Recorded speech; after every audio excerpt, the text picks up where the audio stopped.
Boa noite, meus irmãos. Vamos dar continuidade ao nosso culto. Para isso, eu convido os irmãos que abram comigo as suas Bíblias na primeira epístola de João, capítulo 5.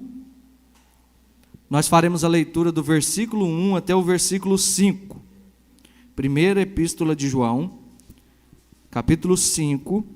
Nós faremos a leitura do versículo 1 até o versículo 5. Amém? Diz assim a palavra de Deus: todo aquele que crê que Jesus é o Cristo é nascido de Deus, e todo aquele que ama ao que o gerou, também ama ao que dele é nascido. Nisto conhecemos que amamos os filhos de Deus, quando amamos a Deus e praticamos os seus mandamentos. Porque este é o amor de Deus, que guardemos os seus mandamentos. Ora, os seus mandamentos não são penosos, porque todo o que é nascido de Deus vence o mundo. Esta é a vitória que vence o mundo, a nossa fé.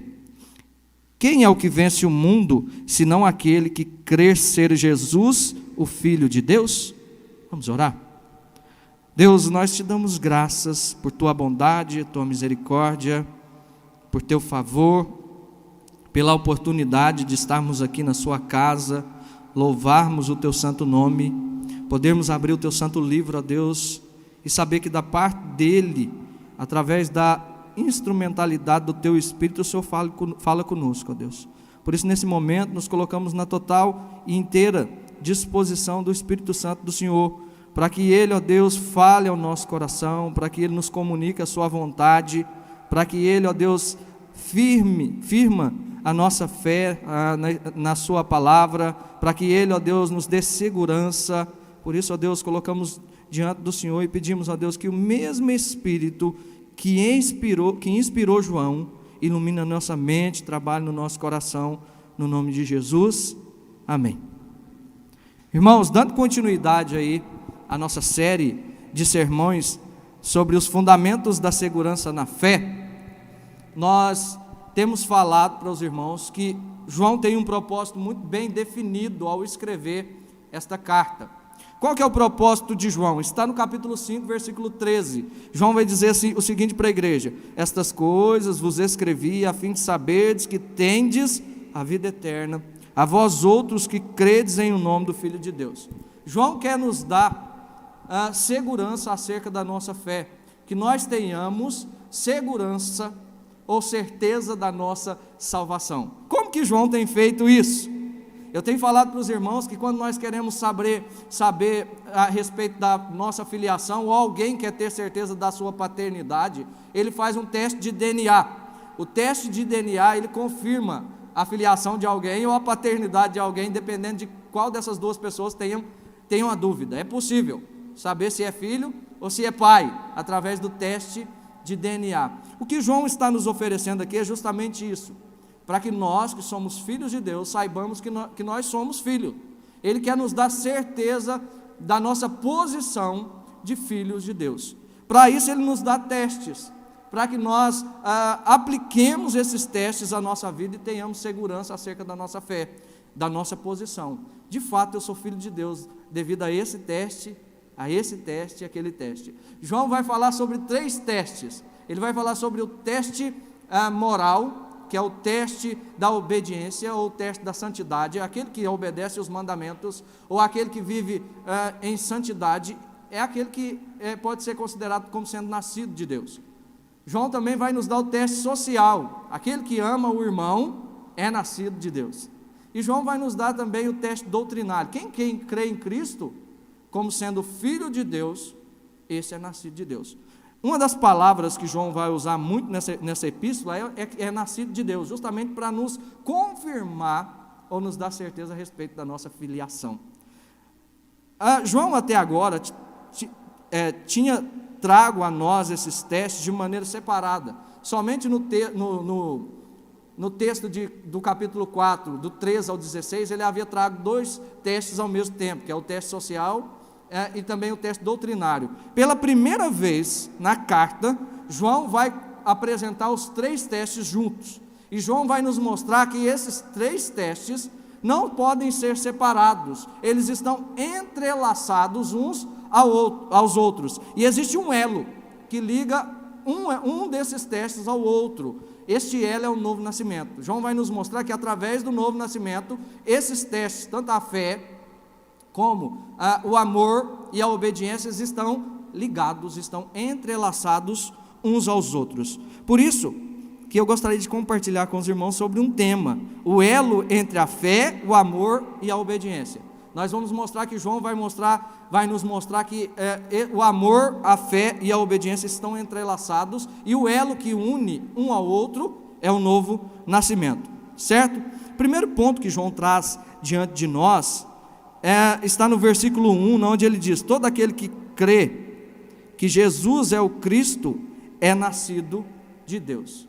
Ele vai nos dar aqui, através desse versículo, como nós podemos ter conhecimento de que nós somos nascidos de Deus, como nós podemos ter certeza acerca da nossa filiação, baseado na nossa fé, na demonstração da nossa fé, daquilo que nós cremos acerca de Jesus. O novo nascimento e a fé em Cristo têm relação um com o outro. João vai nos mostrar isso. Nós vamos ler separadamente o versículo 1, o versículo 4 e o versículo 5, porque eles tratam do mesmo assunto, que é a fé. Então João vai dizer que todo aquele que crê que Jesus é o Cristo é nascido de Deus. A primeira coisa que ele vai nos mostrar é a relação entre o novo nascimento e a fé em Cristo. E ele vai dizer: todo aquele que crê que Jesus é o Cristo é nascido de Deus. João inicia a sua argumentação apresentando duas evidências no versículo 1 que identificam o verdadeiro cristão: a fé e o amor. Primeiro nós vamos tratar acerca do amor. A primeira é a fé em Jesus Cristo. Quem confessa a identidade divina de Jesus, declara o apóstolo João, é nascido de Deus. Porque ele diz: olha, todo aquele que confessa que Jesus é o Cristo é nascido de Deus. Cristo não é nome, Cristo é título.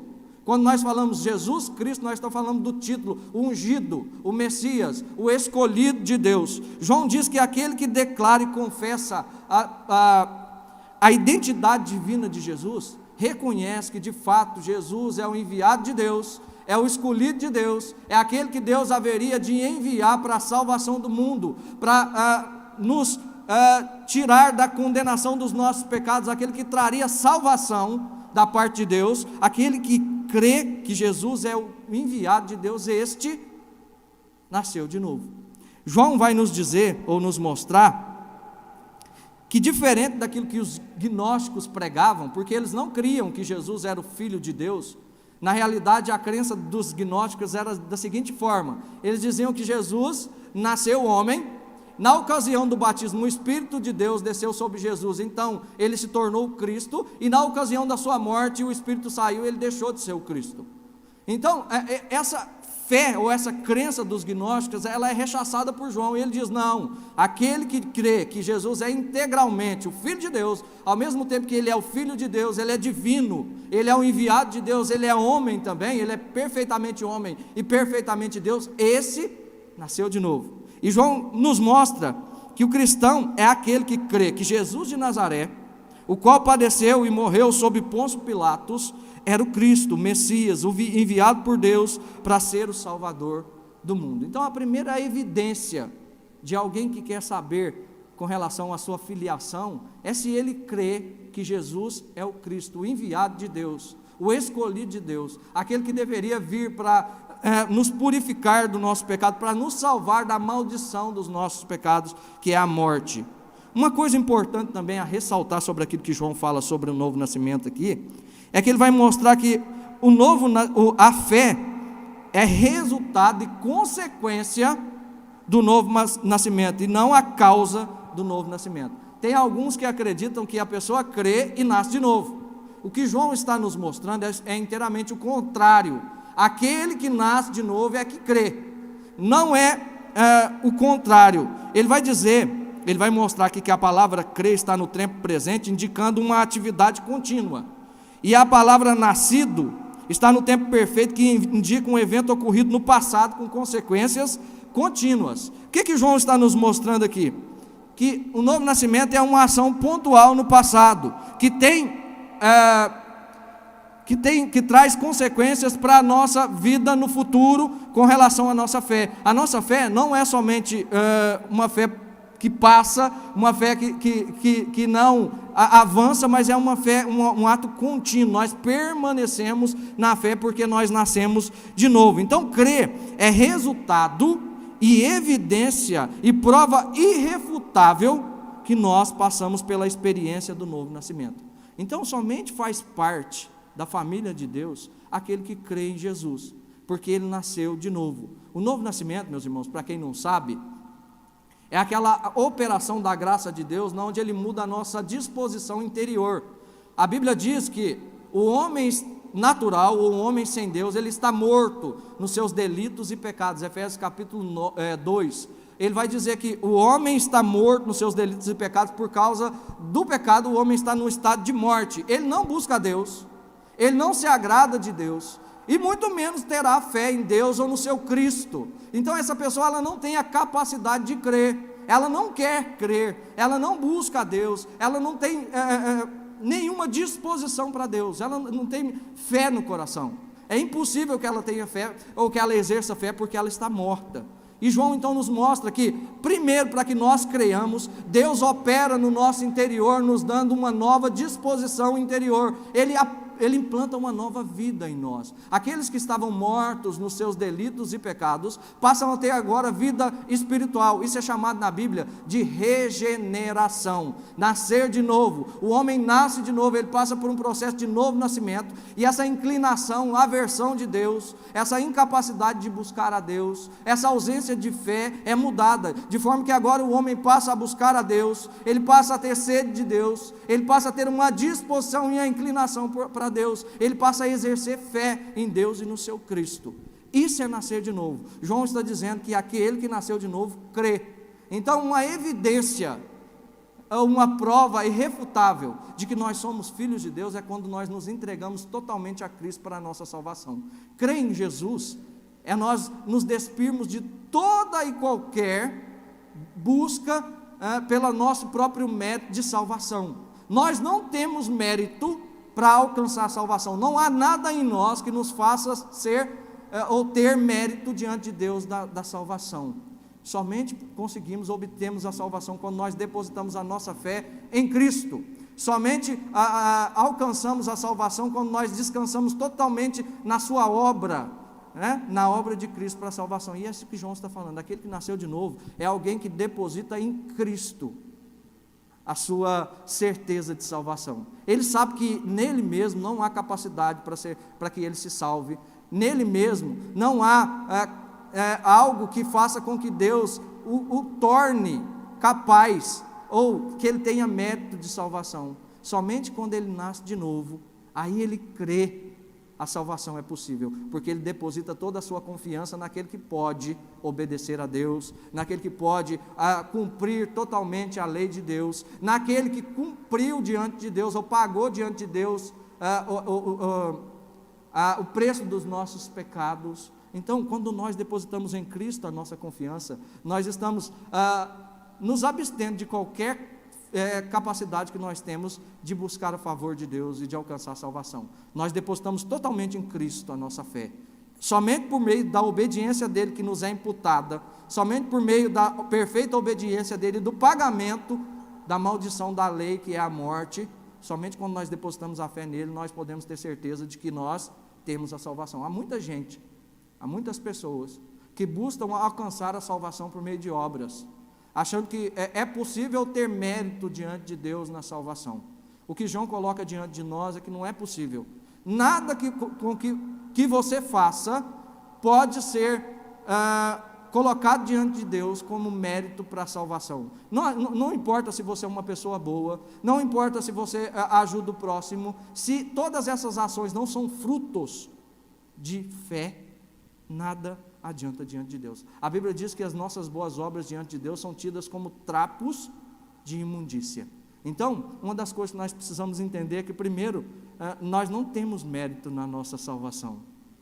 A nossa salvação, ela é apoiada sobre o mérito de outro, de Jesus Cristo. Por isso que é tão importante nós alicerçarmos aqui e sabermos que a fé é resultado do novo nascimento. Porque se a fé fosse o mérito ou a fé nos desse capacidade de nascer de novo, a glória seria toda nossa que exercemos a fé. Mas uma vez que nós sabemos que o novo nascimento, Deus primeiro opera em nós, para que depois nós exerçamos a fé, nós sabemos que o mérito e a glória é toda de Deus. Então, crer é resultado, evidência e prova irrefutável da experiência passada do novo nascimento. Aquele que crê e deposita toda a sua confiança para a salvação em Jesus, ele pode ter certeza da sua salvação. A fé que Deus concede na regeneração é permanente, ela não pode ser perdida. Outra coisa importante a respeito da fé, quando nós cremos que a fé é resultado de uma operação de Deus, nós temos certeza que aquilo que Deus faz é perfeito.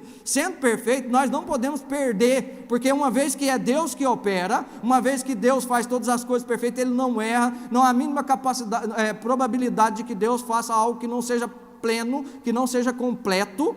O apóstolo Paulo vai dizer que aquele que começou a boa obra em nós, há de completá-la até o dia de Cristo Jesus. Nós podemos ter certeza da nossa salvação justamente por isso, porque aquele que começou a boa obra em nós, aquele que regenerou o nosso coração, fez com que a nossa condição de morto espiritual passasse a ser uma condição de alguém vivo, de alguém que crê em Deus, de alguém que busca a Deus, de alguém que crê no seu Cristo.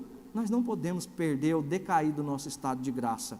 É impossível o homem cair, aquele que tenha crido de verdade, cair do estado de graça.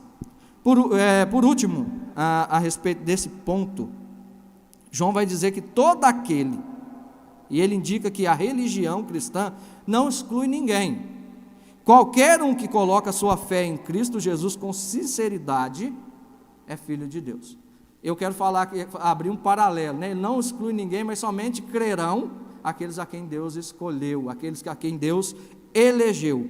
Mas todo aquele que crê em Jesus Cristo, como sendo Filho de Deus, aquele que encarnou-se, é o enviado de Deus, aquele que veio para nos salvar da maldição do nosso pecado, da condenação da morte, todo aquele que crê que Jesus é o Filho de Deus, esse é nascido de Deus. João vai dizer ainda que a nossa fé é a fé que vence o mundo. Essa fé depositada em Jesus é uma fé que vence o mundo. Nós lemos a parte A do versículo 1, agora nós vamos ler o versículo 4 e o versículo 5. Ele diz assim: porque todo que é nascido de Deus vence o mundo. Esta é a vitória que vence o mundo, a nossa fé. Quem é o que vence o mundo, senão aquele que crer ser Jesus, o Filho de Deus?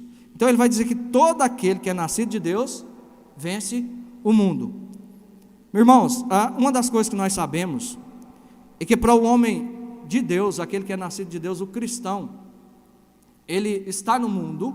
A Bíblia diz que Deus nos tira das trevas, nos transporta para o reino do Filho do seu amor, e Ele nos coloca no mundo de novo, de maneira que o mundo aqui, que João descreve, não é o globo terrestre, né? Não é o planeta. Ele não está falando também do mundo considerando todas as pessoas ou as pessoas do mundo, mas a palavra mundo aqui descreve uma condição, um sistema de aversão e rebeldia contra Deus. Mundo aqui, João está descrevendo um sistema que está em revolta, em rebeldia contra Deus. É isso que João está descrevendo aqui como mundo. E João vai dizer, olha, o mundo ele está em rebeldia contra Deus, ele está em rebeldia contra o seu Cristo, e ele está em rebeldia também contra os seus filhos, ele também está em rebeldia contra a igreja.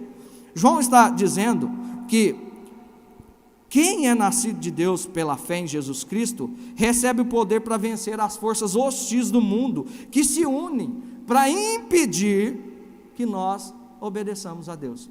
O mundo, ele está em rebeldia contra Deus, e de maneira que ele se levanta contra Deus, se levantou contra Cristo, ele também se levanta contra os filhos de Deus, ele se levanta contra os cristãos. O mundo está sempre tentando nos moldar a sua forma, tomarmos os seus valores, as suas práticas, que estão em rebeldia contra a lei de Deus. O mundo não age em consonância com a lei de Deus, mas ele age em rebelião contra a lei de Deus. O mundo, ou o homem natural, aquele que não nasceu de novo, ele não busca a Deus, pelo contrário, né? Ele se rebela contra Deus, fazendo a vontade do mundo, a vontade de Satanás. Ele diz que nós fazemos a vontade de Satanás, a vontade da carne, que é a nossa própria inclinação interna, e nós nos colocamos, muitas das vezes, quando nós não somos nascidos de novo, nós nos colocamos a fazer aquilo que o mundo faz. E João está dizendo, olha, o cristão, aquele que é nascido de Deus, foi dado a ele o poder para vencer essa hostilidade do mundo. Ele não se dá por vencido, ele não cai no fascínio do mundo. O fascínio do mundo perdeu o poder e a sua atração sobre o cristão. O cristão não tem fascínio pelas coisas do mundo. Por isso que João já havia dito que o cristão, ele não ama o mundo e nem as coisas que há no mundo. E João vai ressaltar que a nossa vitória não é fruto do nosso esforço, mas é fruto do nosso novo nascimento. Não é o homem que vence, mas é o seu novo nascimento de Deus é que vence. Por isso ele vai dizer, olha, porque todo que é nascido de Deus vence o mundo. Como que nós vencemos o mundo? O mundo, por causa da sua rebeldia, por causa da sua rebelião contra Deus, contra o seu Cristo e contra a sua igreja, o mundo está condenado. Ele está fadado a cair ou a sofrer a ira de Deus. O crente, ele já venceu o mundo, ele não cai no fascínio do mundo, o fascínio do mundo perdeu a sua atração, como também o cristão não está debaixo da ira de Deus mais. Pelo contrário, o cristão agora está debaixo do amor de Deus. Então, João vai dizer que a fé, e ele termina falando que quem é o que vence o mundo, senão aquele que crê ser Jesus o Filho de Deus. Ele vai dizer que a fé não é um dedo apontado para nós mesmos, para nossos próprios méritos, para a nossa própria força, como se nós vencêssemos o mundo. Mas ele vai dizer que a fé é um dedo apontado para Jesus.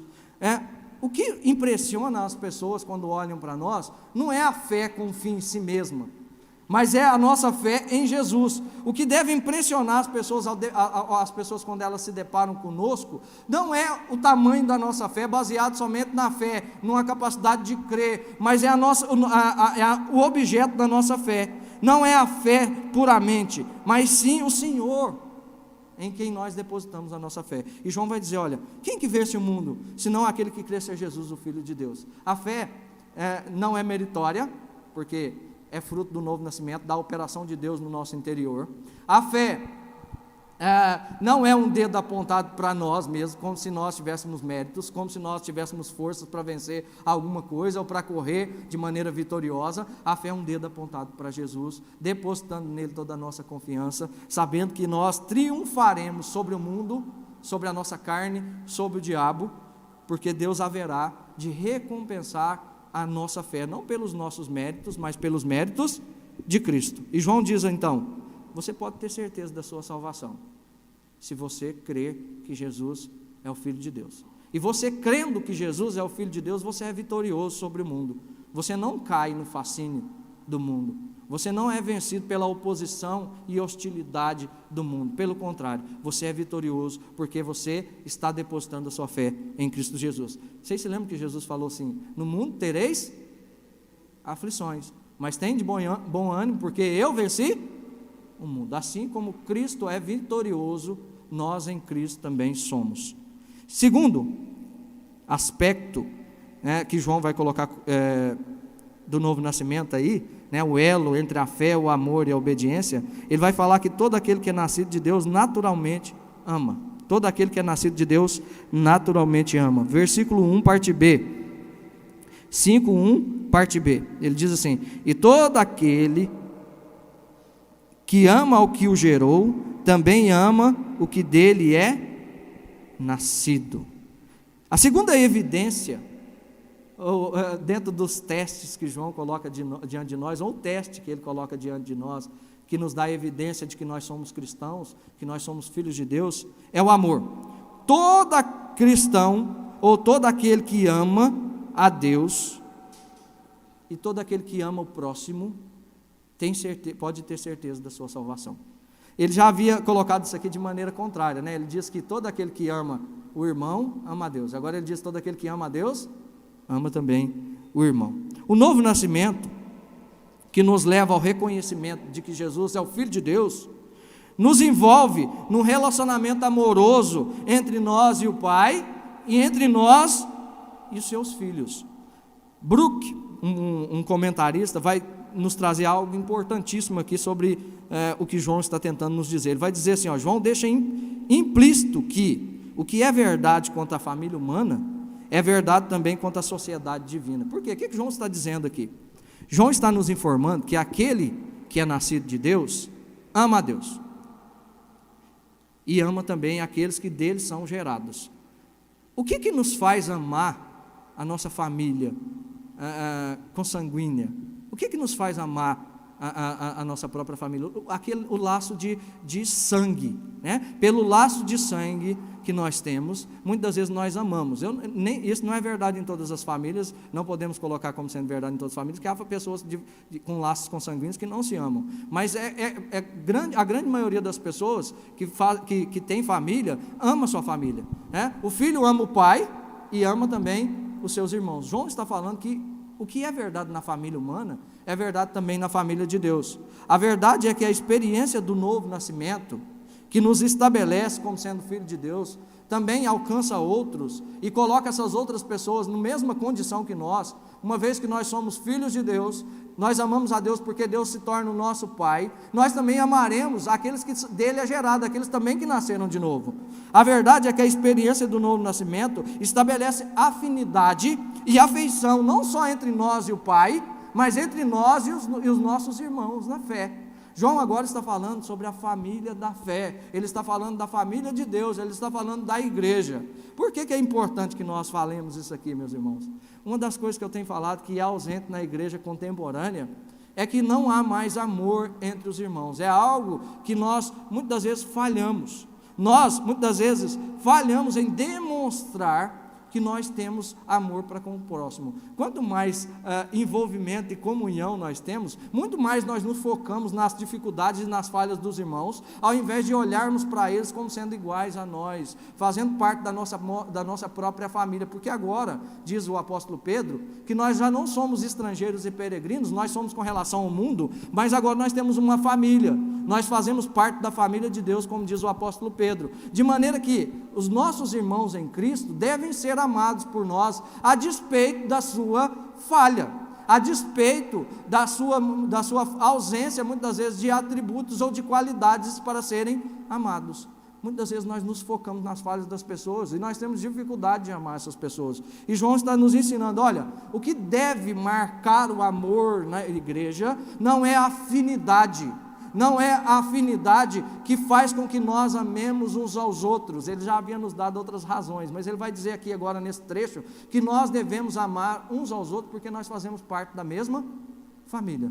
Assim como eu sou filho de Deus, aquele que nasceu de novo também é filho de Deus. Assim como eu carrego a imagem e a semelhança de Deus agora, né? Ela havia sido desfigurada por causa do pecado e está sendo reconstruída agora na fé. O meu semelhante também carrega a imagem e a semelhança de Deus. Ele está sendo moldado por Deus, a imagem de Cristo, de maneira que se eu amo a Deus, se eu amo Cristo, eu também amo o meu irmão.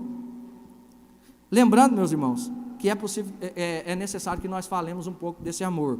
O amor descrito por João aqui não é somente um sentimento, ele é um movimento, ele é um amor incondicional e abnegado. Amamos o irmão não porque haja neles coisa atraente e amável, mas porque são gerados por Deus como nós. Nós precisamos entender que muitas das vezes nós temos o conceito mundano do mundo do que é amor.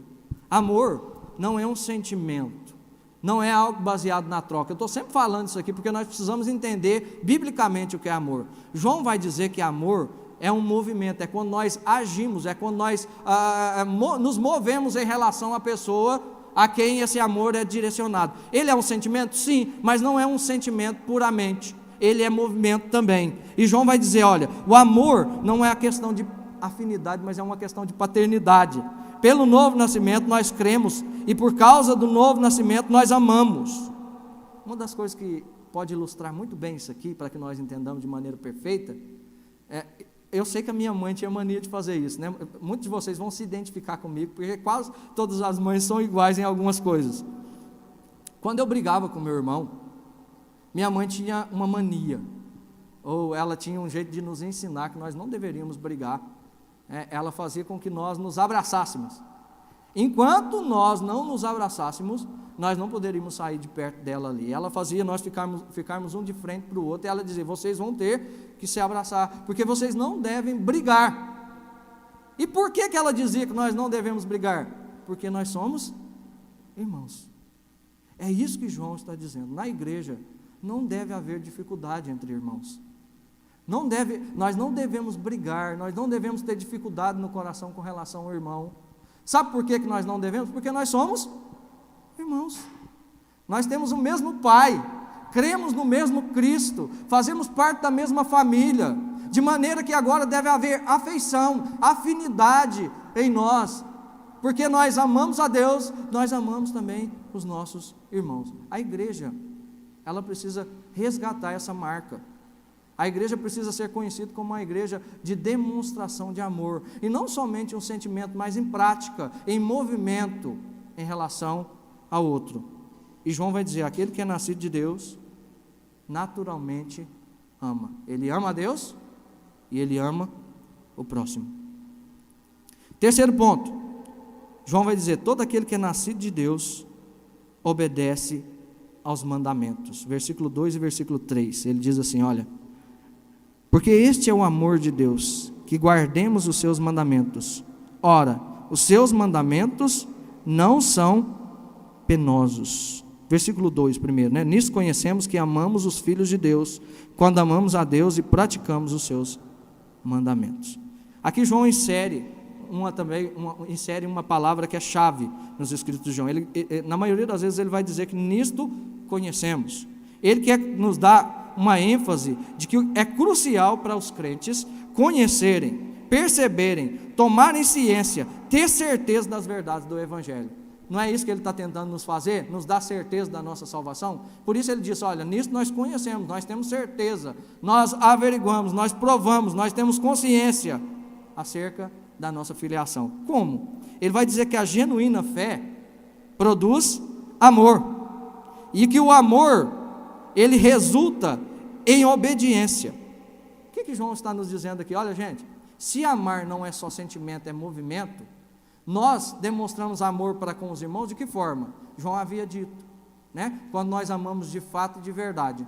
Quando nós socorremos aquele que está padecendo de necessidade, isso é um movimento, não somente um sentimento, mas é um movimento. Ele diz: todo aquele que vê o seu irmão, ver o seu irmão passar necessidade e fechar o coração, como pode permanecer nele o amor de Deus? E João está dizendo: olha, se você ama de verdade, haja, faça algo pela pessoa amada. E aqui eu posso abrir um paralelo para que nós falemos um pouco sobre evangelização. Nós socorremos tanto as necessidades físicas, quando nós amamos, como também nós socorremos a necessidade espiritual do homem. A maior necessidade do homem não é física, a maior necessidade do homem é espiritual. O homem, por causa dos seus delitos e pecados, está numa condição de morto. O homem morto, ou aquele que está na condição de morto espiritual, ele está condenado não somente à separação de Deus, ele não está somente numa rebeldia de Deus, mas ele está morto eternamente. Ele está condenado à morte eterna, que é o inferno. Nós também, em demonstração de amor aos irmãos, nós deveríamos pregar ou falar sobre Jesus. Levar o irmão a ter fé, a crer nele. Isso também é movimento. Movimento não é somente socorrer a necessidade física, mas é socorrer a maior necessidade de todas, que é a necessidade espiritual. O homem precisa conhecer Jesus para a salvação. Somente quem crer em Jesus será salvo. Caso contrário, todos aqueles que não crerem estão condenados à morte eterna. E João vai dizer o seguinte: olha, a genuína fé produz amor, o amor resulta em obediência. Amor a Deus é a prova, a obediência a Deus é a prova de que nós amamos a Deus. Uma das coisas que também nós sabemos sobre amor é que quando a gente ama alguém, a gente faz de tudo para aquela pessoa estar feliz, para agradar o coração daquela pessoa. A Bíblia vai dizer que uma das coisas que mais agrada o coração de Deus é a obediência. Deus se agrada não de sacrifícios, de holocaustos, como ele vai dizer, mas o que agrada o coração de Deus é a obediência. Então o amor não é tanto uma experiência emocional, como também uma obediência moral. Aqui ele declara que o amor a Deus significa obedecer aos seus mandamentos. O amor a Deus não consiste em palavras faladas, mesmo que bem intencionadas, mas de determinadas ações que demonstram obediência aos mandamentos. Não adianta você dizer que ama a Deus se você vive em franca desobediência à lei de Deus. É preciso também que nós falemos. Ninguém consegue obedecer a Deus se ele não nascer de novo, porque a sua natureza pecaminosa inclina para o pecado, e o que ele sabe fazer na condição natural é somente pecar. Mas a partir do momento que Deus implanta a vida no nosso coração, e que nós nascemos de novo, nós temos agora a condição de obedecer a Deus. E é isso que João está dizendo: olha, quem ama a Deus de verdade, obedece os mandamentos. E quem obedece os mandamentos, ama o próximo. Por que João está relacionando a obediência com o amor? É interessante que nós digamos isso aqui. Jesus, quando vai resumir os mandamentos, ou a lei de Deus, ele resume em 2 mandamentos. Ele vai dizer que nós devemos amar a Deus sobre todas as coisas e amar ao próximo como a nós mesmos. Então, obedecer ao mandamento de Deus significa amar a Deus. O que é amar a Deus? Vamos nos levar lá para o resumo da lei, a lei que é resumida nos 10 mandamentos. Amar a Deus sobre todas as coisas é colocar Deus como prioridade, né? Como diz lá em Êxodo capítulo 20, não terás outros deuses diante de mim, não farás para ti imagem de escultura, lembra-te do dia de sábado para o santificar.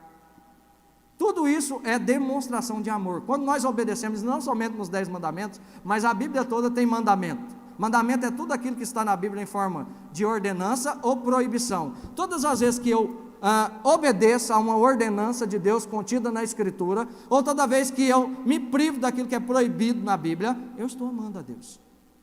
Então, amar a Deus é obedecer aos seus mandamentos. E se eu amo a Deus, eu também amo ao meu irmão. Porque aquele que diz que nós devemos amar a Ele e amar os seus mandamentos, é através do seu mandamento que Ele nos ordena que nós também amemos os irmãos. Lá nos 10 mandamentos nós vamos ver isso. Como que nós demonstramos amor ao irmão? Não cobiçando as coisas do irmão, não assassinando o irmão. E aqui eu estou falando de assassinato. Vocês se lembram que nós não estamos falando somente da ação, porque o próprio Senhor Jesus vai ensinar, e também o apóstolo João, que quem odeia o irmão é assassino, porque o assassinato ele nasce fruto do coração que odeia.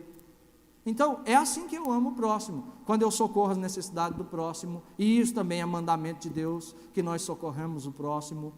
Tudo isso é evidência de que nós temos amado a Deus. Então João vai alicerçar, ou ele vai mostrar que esses testes estão interligados uns aos outros, porque quem nasce de novo, crê em Cristo.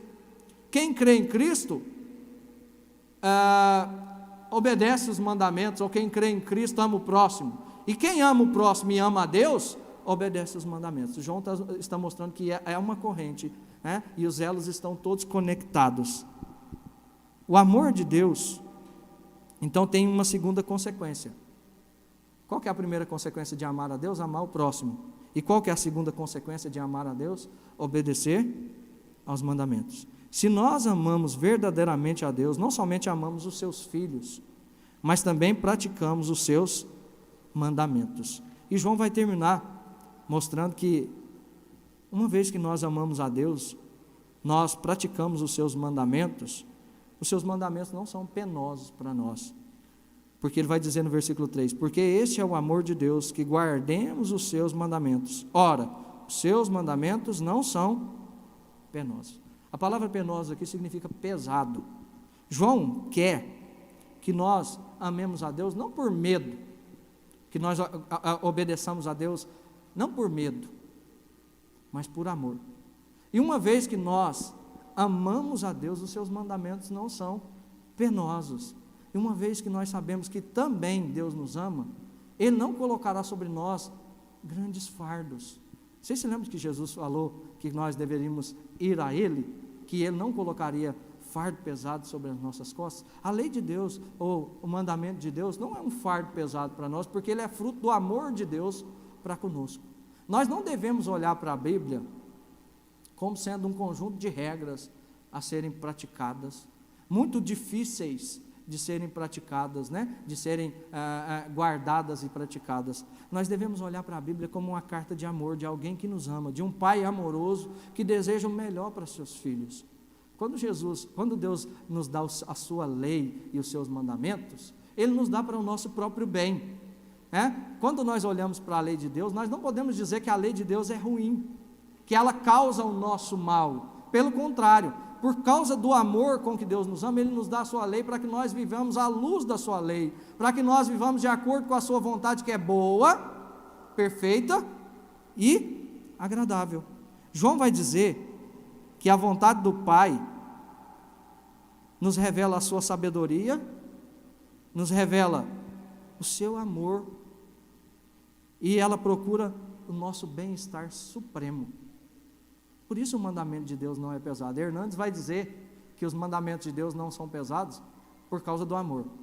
Deus nos ama e nós amamos a Deus. Isso não faz com que os seus mandamentos se tornem pesados. E ele diz também que os mandamentos de Deus não se tornam pesados porque nós temos agora o poder de obedecer, a capacidade de obedecer, por causa do novo nascimento. No novo nascimento, Deus agora implanta no nosso coração uma nova disposição que nós não tínhamos. Sabe, um homem natural, ele somente desobedece a Deus. Ele não se agrada dos caminhos de Deus, nem dos mandamentos de Deus. Mas aquele que nasceu de novo, ele agora passa a ter prazer.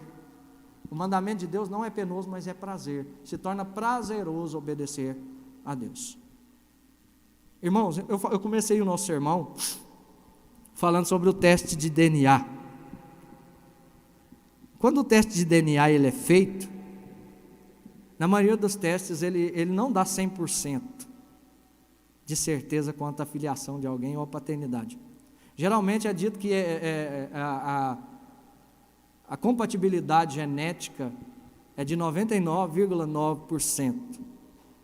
Aqui João está dizendo, se você crê em Jesus,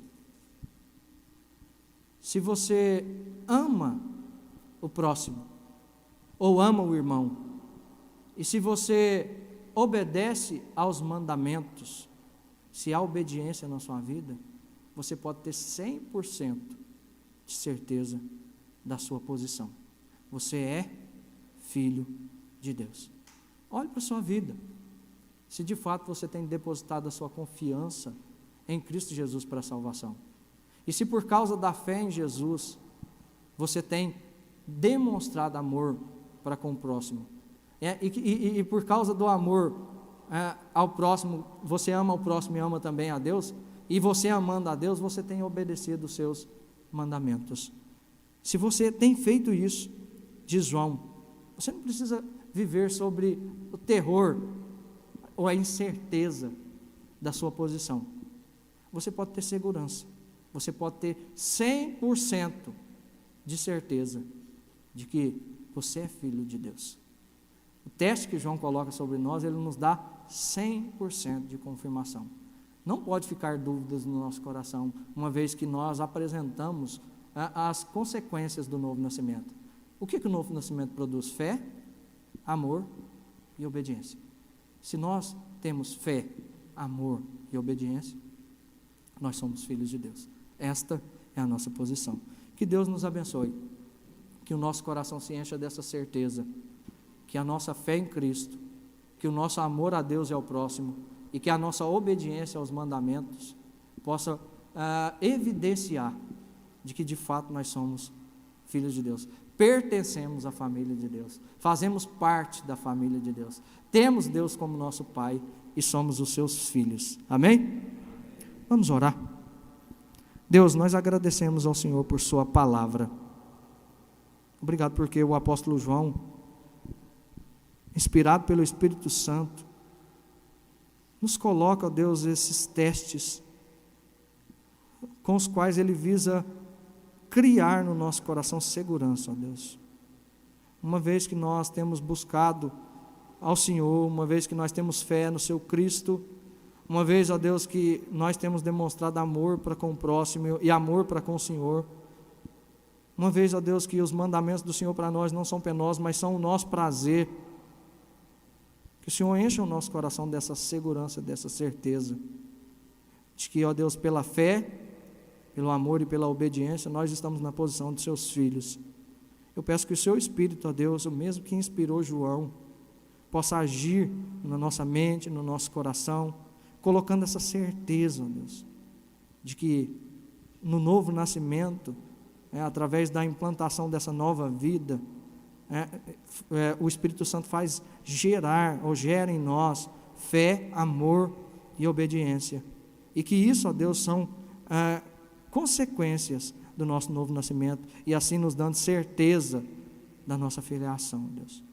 Enche o nosso coração de certeza, enche o nosso coração de segurança, que não haja resquício de dúvida acerca da nossa posição de filhos do Senhor.